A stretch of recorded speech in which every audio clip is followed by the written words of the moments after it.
afternoon, everyone. My name is Sri Kumar. I hail from Kerala, and I have managed to secure All India Rank 192 in this year's examination. While I'm really happy about this results, I also would want to acknowledge the other deserving candidates who could not unfortunately make it to the list this time. Having this being my third attempt, I really want to tell all of them that please give it your best every time you go, and with the same vigor whenever you are at this stage in life. I don't wish to go into much of the details regarding a lot of subject knowledge and subject preparation.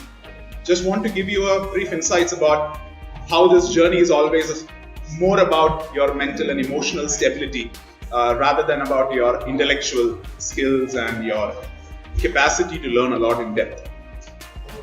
This is never a short-term journey. This takes a lot of your time, mentally taxing and emotionally really testing you.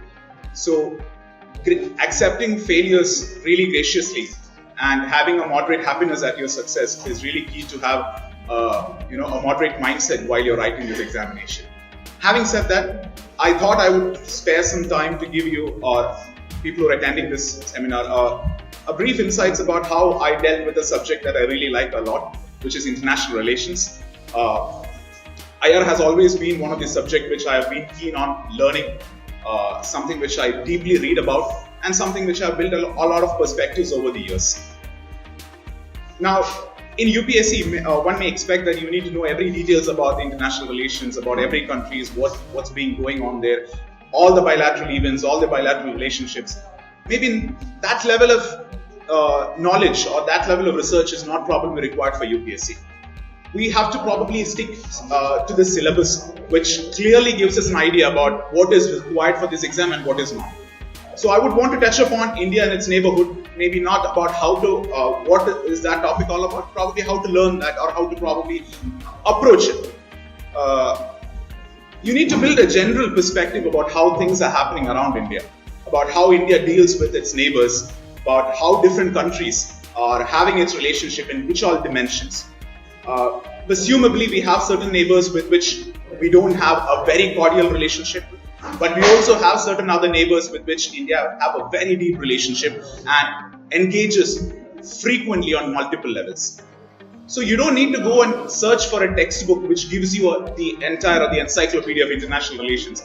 You just need to go deep into what the newspapers cover over it, the articles that are written by different authors. For example, you all might be reading Hindu or Indian Express. You can follow the articles of C. Raj Mohan, who writes in Rajmandala, or Harshvi Pant, who writes in The Hindu, or Suhasini Haidar. And these articles may help you develop a lot of perspective and dimensions which is being asked. Because if you look at this year's GS mains paper, GS2, the question was framed in the form of a statement, which says, China is an existential threat to USA, much more than what Soviet Union was in the erstwhile years.